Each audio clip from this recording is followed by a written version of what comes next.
Mi familia solo me quería por el dinero, hasta que tomé la decisión más difícil. Nunca pensé que el dinero pudiera convertirse en una jaula tan elegante. Cuando me ofrecieron el trabajo, sentí que por fin la vida me estaba recompensando. El sueldo era alto, mucho más de lo que había ganado antes. La oficina estaba en una de las zonas más exclusivas de la ciudad. Edificios altos, cafeterías elegantes, gente vestida impecablemente. Yo miraba todo eso y pensaba, aquí es. Aquí empieza mi nueva vida. Siempre he sido ambiciosa. No lo digo con vergüenza. Me gusta crecer, avanzar, superarme. Y cuando vi la cifra en el contrato, lo traduje automáticamente como libertad. Como estabilidad. Como lujos. Como demostrarle a todos, sobre todo a mi familia, que sí podía. Me mudé a un departamento pequeño, pero en una zona cara. La renta era absurda, pero pensé que valía la pena. Servicios, transporte, comida, todo era más costoso de lo que había imaginado. Aún así, me repetía, gano bien. Puedo con esto. El primer mes fue emocionante. Aprendía rápido, cumplía metas, llegaba antes que todos y me iba después. Me gustaba sentirme indispensable. Y ese fue mi primer error. Comenzaron a asignarme tareas que no correspondían a mi puesto. Solo esta vez, me decían. Luego fue confío en que tú puedes hacerlo. Después ya no preguntaban, simplemente lo dejaban en mi escritorio. Yo no decía nada. Quería demostrar que era capaz. Pero pronto el entusiasmo se convirtió en agotamiento. Trabajaba horas extras sin que las pagaran. Respondía mensajes a medianoche. Sacrificaba fines de semana. Mientras tanto, en las juntas, cuando algo salía mal, mi nombre era el primero en mencionarse. Valeria aún no está lista para liderar proyectos grandes, decía mi supervisora frente a todos. Sentía como me ardían las mejillas. Nadie decía nada. Algunos bajaban la mirada. Otros sonreían con esa expresión incómoda de quien agradece que no le haya tocado a él. Intentaba defenderme, pero cada palabra mía parecía confirmar su narrativa, que yo no estaba preparada. Con el tiempo dejaron de verme como la chica prometedora y comenzaron a tratarme como la que no da el ancho. Mis compañeros murmuraban. Dejaban de incluirme en decisiones. Me enteraba de cambios cuando ya era demasiado tarde. Yo seguía trabajando el doble. Llegaba a casa exhausta. Me quitaba los zapatos y me quedaba sentada en el suelo, mirando la nada. A veces ni siquiera tenía energía para llorar. Y entonces estaba mi familia. Cada llamada era una mezcla de orgullo y presión. Pues si ya ganas bien, deberías ayudar más, decía mi mamá. Tu primo ya compró terreno, ¿tú cuándo? Comentaba mi tía. Ahora sí puedes mandar para arreglar el techo, ¿no? Insistía mi papá. Yo sonreía por teléfono, aunque nadie pudiera verme. Les decía que sí, que pronto, que estaba organizándome. Lo que no sabían era que después de pagar renta, servicios, transporte y deudas acumuladas de mi mudanza, apenas me quedaba algo. Lo poco que tenía, muchas veces se los enviaba a ellos. Y cuando el dinero no era suficiente, llegaban los reproches. Te olvidaste de dónde vienes. El dinero te cambió. Eres egoísta. Egoísta. Esa palabra empezó a perseguirme incluso en la oficina. Allí era insuficiente. En casa era egoísta. No había un solo lugar donde me sintiera suficiente. Una noche, después de una junta especialmente humillante, donde mi jefa prácticamente insinuó que mi puesto estaba en riesgo, regresé caminando bajo la lluvia. No llevaba paraguas. No me importaba.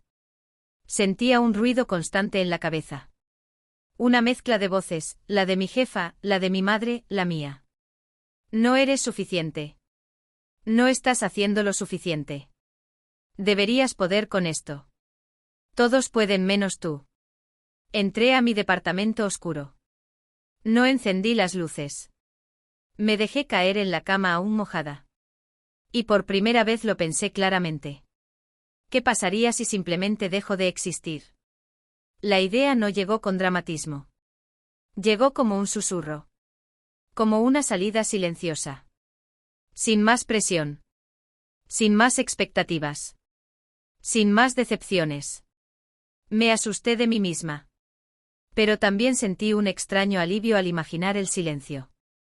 Durante semanas esa idea me visitó en momentos específicos, cuando mi jefa me ridiculizaba, cuando mi familia me pedía más dinero, cuando revisaba mi cuenta bancaria y veía números que no cuadraban. Comencé a aislarme. Dejé de salir. Dejé de contestar mensajes. Dejé de comer bien. Mi reflejo en el espejo parecía el de alguien que estaba desapareciendo poco a poco. Nadie lo notó. En el trabajo solo notaban si algo no estaba terminado. En mi familia solo notaban si el dinero no llegaba. El día de mi cumpleaños llegó sin que yo tuviera ánimos de celebrarlo. No lo mencioné en la oficina. No publiqué nada en redes. Esa mañana desperté con un peso en el pecho. Un año más, pensé. ¿Para qué? Fui a trabajar como cualquier otro día. Nadie sabía que era mi cumpleaños. Nadie preguntó por qué tenía los ojos hinchados. Al regresar a casa, encontré un paquete pequeño en la puerta. Pensé que era algún error de entrega. Pero tenía mi nombre. No reconocí el remitente al principio. Era un amigo lejano de la universidad, Daniel. Hacía años que casi no hablábamos, apenas uno que otro mensaje esporádico. Dentro había un libro. Nada más. Ni dinero. Ni un regalo costoso. Solo un libro envuelto con cuidado y una nota pequeña que decía: «Feliz cumpleaños, Vale. No sé por qué, pero sentí que necesitabas esto. Ojalá lo leas». Me quedé mirando la portada largo rato. No sabía que ese pequeño gesto iba a convertirse en la grieta por donde empezaría a entrar la luz. Pero esa noche, por primera vez en meses, no pensé en desaparecer. Solo abrí el libro. Esa noche no abrí el libro por motivación. Lo abrí porque no quería pensar. Me senté en el suelo, apoyé la espalda en la cama y comencé a leer sin expectativas. Las primeras páginas hablaban de algo que me incomodó profundamente: responsabilidad personal. No en el sentido de culparme por lo que otros hacían, sino en el sentido de reconocer que estaba permitiendo. Cerré el libro de golpe. Sentí rabia. ¿Permitiendo? Yo estaba permitiendo esto. Volví a abrirlo. Había una frase subrayada con pluma azul. No sé si Daniel la había marcado o si ya venía así, pero decía: «No puedes controlar lo que otros exigen de ti, pero sí puedes decidir hasta dónde estás dispuesto a romperte para cumplirlo». Me quedé mirando esa línea varios minutos. Romperme. Yo ya estaba rota. Al día siguiente fui al trabajo con la misma rutina de siempre, pero algo era distinto. Por primera vez, en lugar de preguntarme cómo podía hacer más, me pregunté por qué estoy aceptando esto. Esa misma mañana mi supervisora me pidió que entregara un reporte que no era mi responsabilidad, con fecha límite imposible. «Sé que no te corresponde, pero necesitamos que lo hagas. Demuestra que puedes», me dijo frente a todos. Antes, yo habría asentido en automático. Pero ese día algo dentro de mí se movió. «No me corresponde», respondí con voz temblorosa pero firme. «Puedo apoyar, pero no asumirlo completo. Ya tengo asignadas otras entregas». El silencio fue incómodo. Mi jefa arqueó una ceja, como si no reconociera a la persona que tenía enfrente. «¿Perdón?» Sentí que el corazón se me salía del pecho. «No me corresponde», repetí. No fue una escena explosiva. No hubo gritos. Solo una tensión fría que se instaló en la sala. Mis compañeros evitaban mirarme. Ese día no me asignaron el reporte. Pero tampoco volvieron a hablarme con la misma confianza. Comenzó una especie de castigo silencioso. Me excluían de juntas. No me compartían información clave. De pronto, errores mínimos eran señalados como fallas graves. Mi evaluación mensual fue la peor que había recibido. «Tu actitud ha cambiado», me dijeron. Sí. Había cambiado. Ya no estaba dispuesta a cargarlo todo. Pero ese pequeño acto de defensa tuvo consecuencias. Sentí miedo. Miedo real de perder el empleo. Y con él, la única estabilidad económica que tenía. Esa noche llamé a mi mamá. No para enviar dinero. Para decir la verdad. La conversación fue más difícil que enfrentar a mi jefa. Ma, necesito hablar contigo, la ciudad es muy cara. Estoy pagando mucho de renta, servicios, transporte.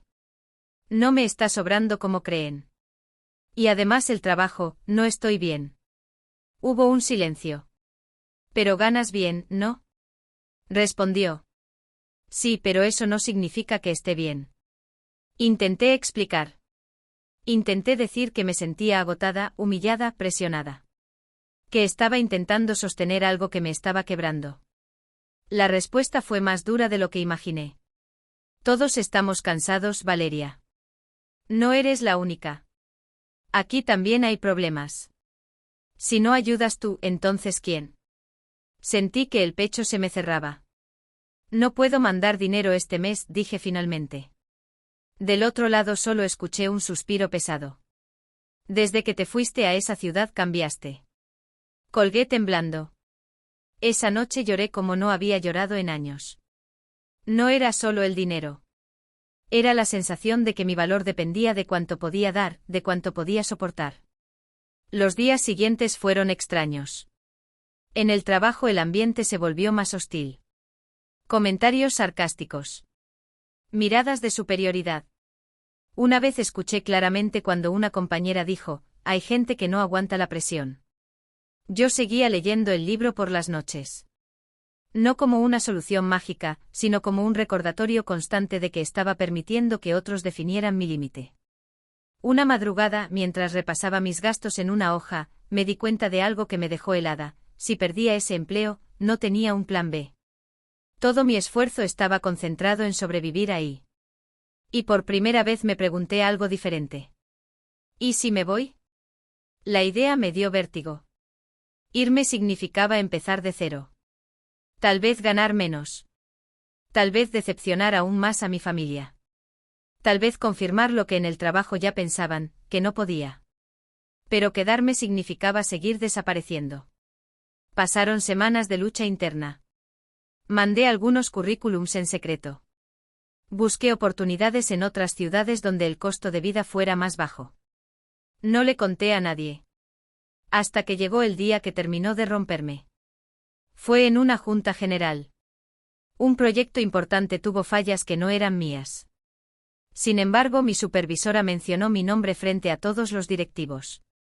Valeria estuvo a cargo del seguimiento y no previó los riesgos, dijo con seguridad. Sentí un golpe en el estómago. No era cierto. Abrí la boca para defenderme, pero ella continuó hablando encima de mí. Nadie pidió mi versión. Nadie preguntó. Cuando terminó la junta, me acerqué. Eso no fue justo, le dije. Me miró con frialdad. Así funcionan las cosas aquí. Si no puedes con eso, tal vez este lugar no es para ti. Esa frase se quedó flotando en el aire. Tal vez este lugar no es para ti. Esa noche no lloré. Empaqué mentalmente. 2 semanas después recibí una llamada. Una de las empresas donde había enviado mi currículum quería entrevistarme. Estaba en otra ciudad, más pequeña, menos glamorosa. El sueldo era menor. Pero cuando hablé con el gerente algo fue distinto. Me preguntó qué buscaba. Me escuchó. No solo habló de metas y números, sino de equipo, equilibrio, crecimiento real. Colgué con el corazón acelerado. Por primera vez en meses, la ansiedad venía acompañada de esperanza. No sabía si me elegirían. No sabía cómo reaccionaría mi familia. No sabía si estaba lista para renunciar. Pero sabía algo con absoluta claridad. Si me quedaba donde estaba, iba a perderme por completo. Y esta vez, no estaba dispuesta a romperme otra vez para que otros se sintieran cómodos. La llamada llegó un martes por la tarde. Estaba sentada frente a mi computadora en la oficina, intentando concentrarme en una hoja de cálculo que no tenía sentido para mí. Desde aquella junta donde me habían culpado injustamente, el ambiente se había vuelto aún más pesado. Nadie me decía nada directamente, pero lo sentía en el aire. Entonces sonó mi celular. Número desconocido. Salí al pasillo para contestar. ¿Valeria? Habla Mauricio, de la empresa donde aplicaste hace unas semanas. Sentí como el corazón me empezó a latir fuerte. Sí, soy yo. Nos gustaría invitarte a una segunda entrevista. ¿Podrías venir esta semana? Por un momento no pude responder. Miré por la ventana del edificio. Aquella ciudad enorme que antes me había hecho sentir orgullosa ahora se sentía como una prisión. Sí, claro que sí, respondí finalmente. Colgué con las manos temblando. Esa noche casi no dormí. No por miedo al cambio, sino por miedo a fallar otra vez. La entrevista fue en una ciudad más pequeña, a varias horas de distancia. No tenía los edificios enormes ni los restaurantes elegantes. Pero había algo distinto en el ambiente. Algo más tranquilo. El gerente me hizo preguntas simples. No sobre cuántas horas podía trabajar. No sobre cuánto estaba dispuesta a sacrificar. Sino sobre qué quería para mi vida. Cuando salí de esa entrevista no sabía si me contratarían. Pero por primera vez en mucho tiempo, sentí que alguien me había visto como persona, no como una máquina. Pasaron varios días sin noticias. En el trabajo todo seguía igual, o peor. Comenzaron a asignarme tareas absurdas, como si quisieran empujarme a renunciar. Una vez incluso escuché a mi supervisora decirle a otro gerente: hay gente que no aguanta la presión de las grandes ligas. Esa frase me dolió más de lo que esperaba. Porque una parte de mí todavía quería demostrar que sí podía. Pero otra parte, ya estaba cansada de demostrarle algo a gente que no quería verlo. El viernes por la tarde recibí otro correo. El asunto decía: oferta laboral.